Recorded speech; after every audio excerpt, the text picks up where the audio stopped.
All right, so it is really cold, so this is going to be really quick. This is for assignment 3 for my certificate in defense and security at Algonquin. We're at Parliament Hill, and we have a reserved seat in the members gallery. And yeah, so we'll see how far we can tape. We got some questions to answer afterwards, so we'll see how it goes. But here we are on Parliament Hill on Tuesday, and it is freaking cold.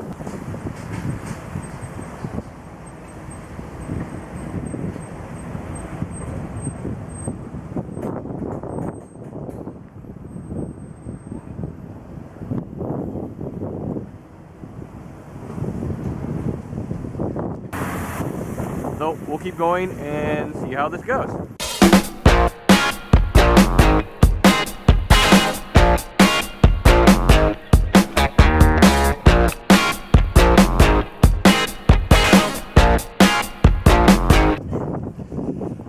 Alright, so we just finished at the sitting of the actual question period. It was pretty interesting. I was sitting in the members gallery on the east side of the house overlooking the west side, which is currently where the Conservatives sit.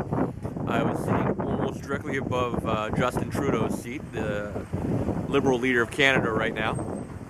And there was a lot of discussion going on. I got there early, so I got to see the discussion before, which was all about Canada Post and their funding problems and cutting jobs and the loss of money and all of that type of thing.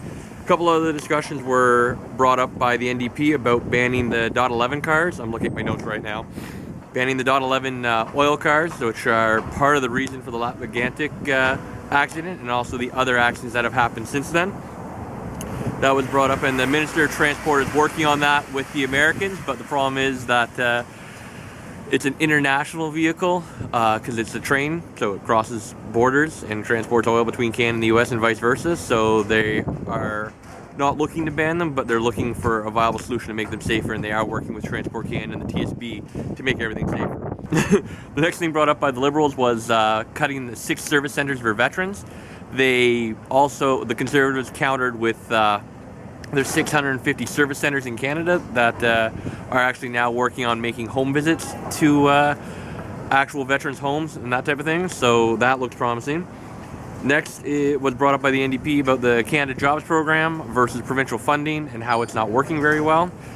But as the Conservative government brought up that there's less youth unemployment in this government than any history of Canada, and we also topped the G7 for the most employed youth in Canada, or in the G7.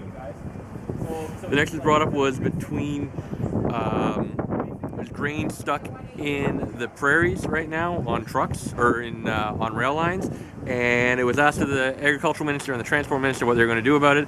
The agricultural minister replied by saying that they are working with industry and with CN to get things moving again, so we'll see the outcome of that. And finally, a large portion of the discussion was brought about the Keystone Pipeline that is being held up, and it was brought up that the presidential State of the Union is coming up, and it should be a big portion of that.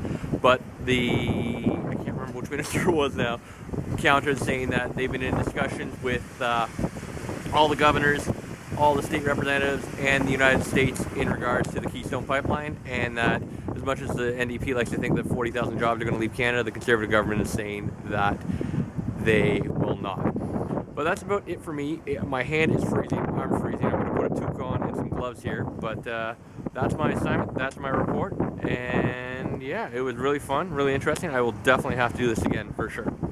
All right, talk to you guys soon.